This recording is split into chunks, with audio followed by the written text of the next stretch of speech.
Shabbat Shalom, family. I hope everybody enjoyed Shabbat today.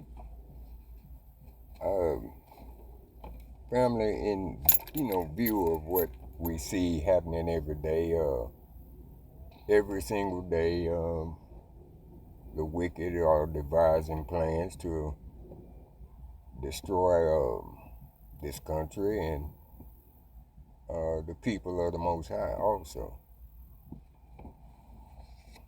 So we should just remain in faith.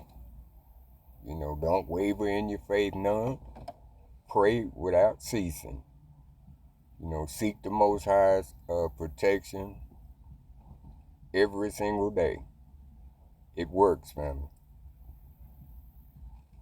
So we're going to talk about these things that we see. And if you're not looking in the right direction, you don't think anything's happening from the Most High, but it is. He's basically turning their plans pretty much against them. Okay? And this nation and all the rest of them are going to have to fall. They can't exist with this kind of stuff during YAH's reign when he comes back. So they have to be taken down. And so what we're seeing is the very people that were always persecuting the Most High's people, making laws to hold you down, murder, abuse by the authorities, all these things, being held captive, and in so many ways, we're still captive.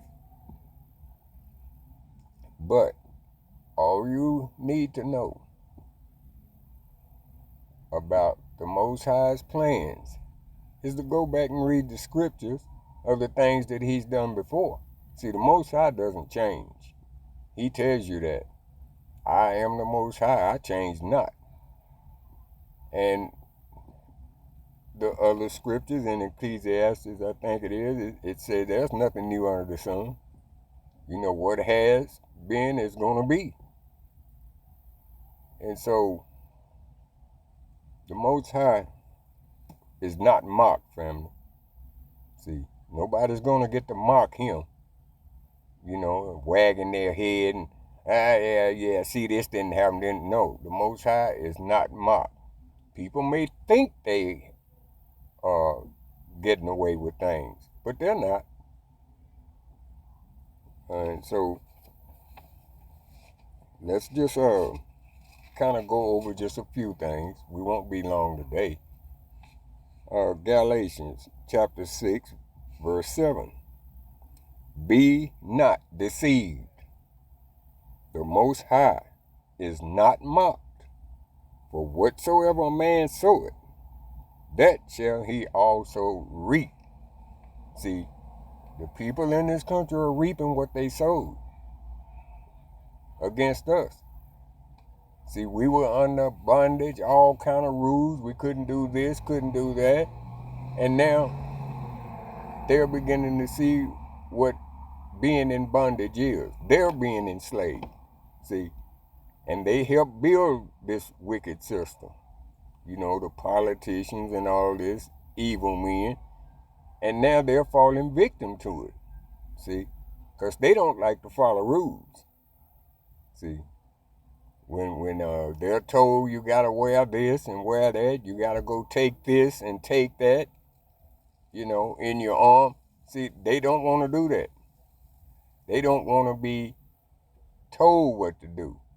They don't want to be told when they can go and buy nothing. They don't want to be told where they can go. See, they don't like it at all. But we had to endure over 400 years of it. See, so the Most High is working. See, and In fact, we can read Revelations 13 and 10. He that leadeth into captivity shall go into captivity. He that kills with the sword must be killed with the sword. Now, when it said he that kills with the sword must be killed with the sword, it didn't say might be. See, the same things that you sow, you're going to reap them. Most High said you must be. He didn't say you might be. See, the very things that people use to enslave us have now fallen on all the other Gentiles. And they not liking it. See, they're beginning to see what bondage and complete control over a people feels like. Now, we may be caught up in it some.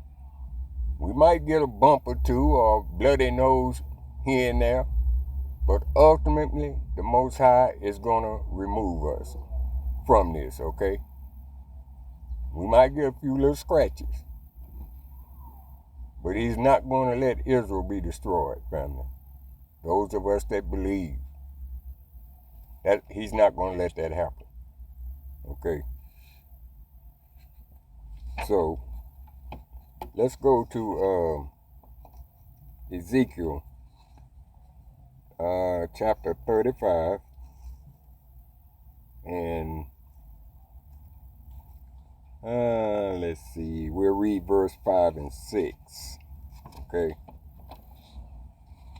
Because thou hast had a perpetual hatred, and hast shed the blood of the children of Israel by the force of the sword in the time of their calamity, in the time that their iniquity had an end. Therefore, as I live, said the Most High, Elohim, I will prepare thee unto blood, and blood shall pursue thee. Since thou hast not hated blood, even blood shall pursue thee. See, they didn't hate the bloodshed of our people and destroying us. And Most High, okay, since you don't hate blood, then I'm going to let blood pursue you then. Since you don't hate it. You don't hate violence against my people. You know, when their sin, iniquity had an end, you know, when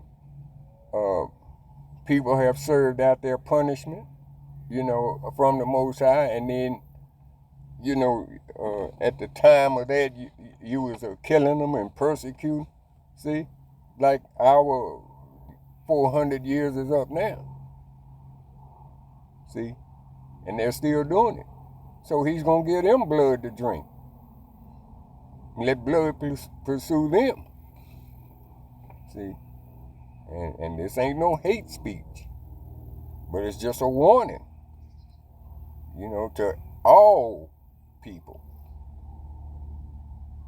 You best repent and make amends for what you did to the Most High's people while we were being punished by the Most High. See, that's the point y'all don't get. Yes, he punished us. He had to, because we were disobedient. But that didn't mean that you should put your 2 cents in it and help him punish us. He didn't need your help. Okay? You see that in Zechariah. See, he's mad at these nations that was at ease because they furthered the affliction. And so he's going to deal with you about that. Okay? Let's go to Ezekiel chapter 20. And we'll read verses from 33 to 38. As I live, said the Most High Elohim, surely with a mighty hand and with a stretched out arm and with fury poured out, I will rule over you. And I will bring you out from the people and will gather you out of the countries wherein you are scattered with a mighty hand and with the stretched out arm, and with fury poured out. And I will bring you into the wilderness of the people, And there I will plead with you face to face, like as I pleaded with your fathers in the wilderness of the land of Egypt. So will I plead with you, said the Most High Elohim. And I will cause you to pass under the rod, and I will bring you into the bond of the covenant. And I will purge out from among you the rebels, and them that transgress against me. I will bring them forth out of the country where they sojourn, and they shall not enter into the land of Israel, and ye shall know that I am the Most High.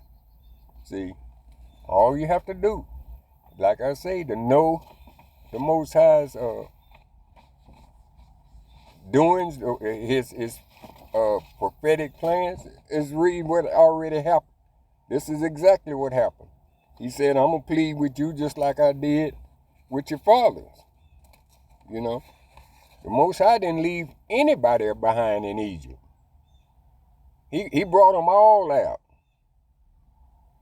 And we know what was among them. You know, they hadn't been given the law yet, but we know what was among them. It was those who were rebels and hard-headed. They got in the wilderness and didn't want to obey, wanted to return back to Egypt,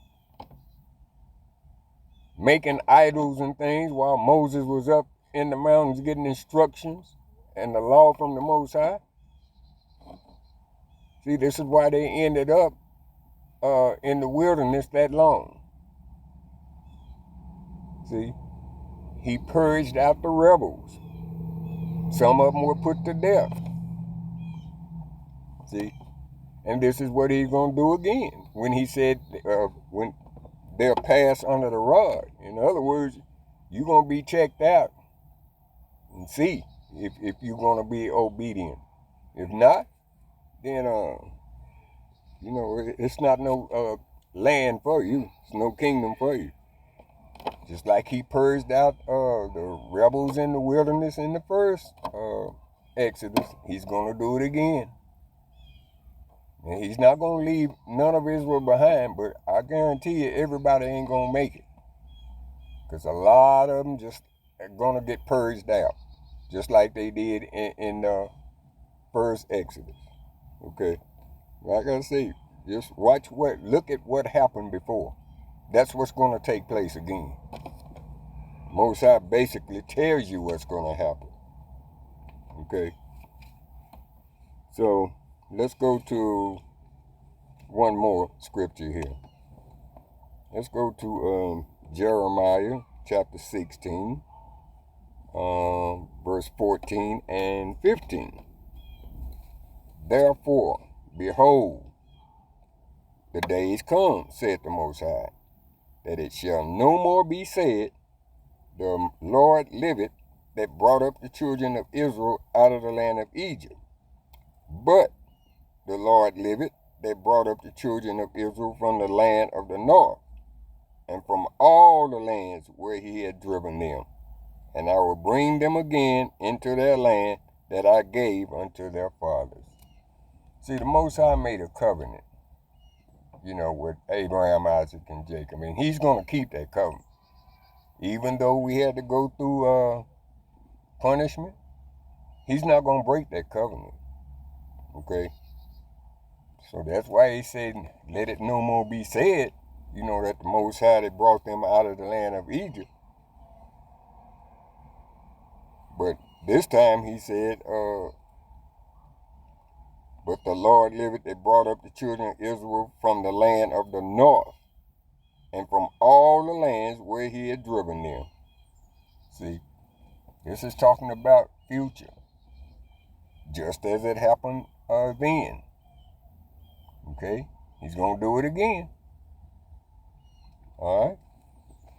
So these people can think that they don't have any punishment coming, any wrath from the Most High.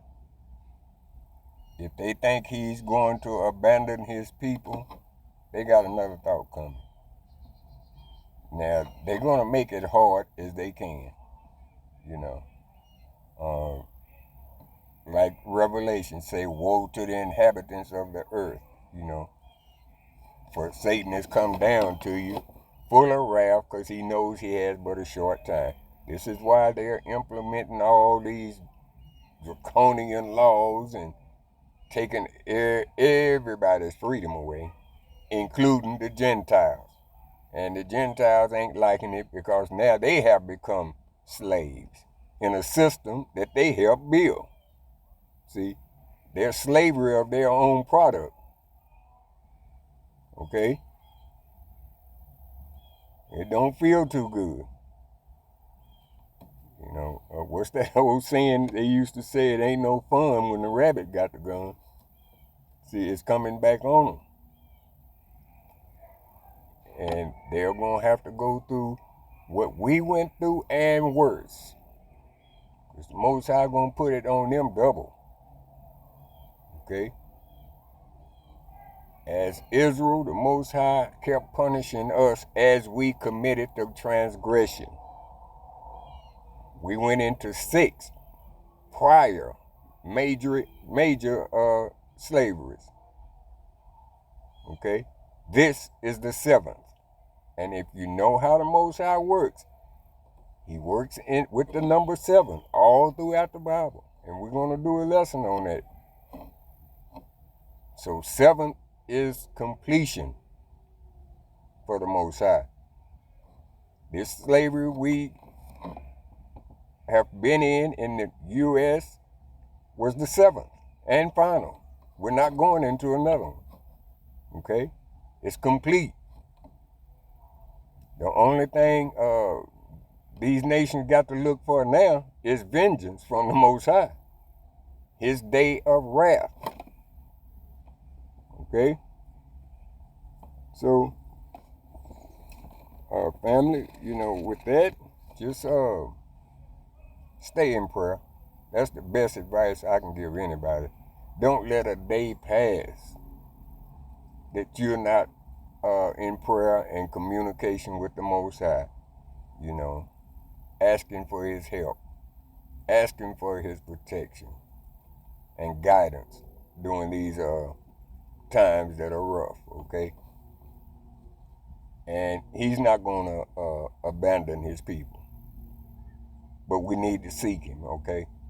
That's what he wants.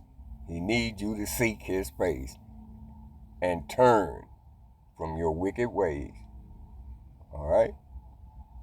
Okay, family. Like I said, we wasn't going to be here long. It was just a quick message I was led to share today.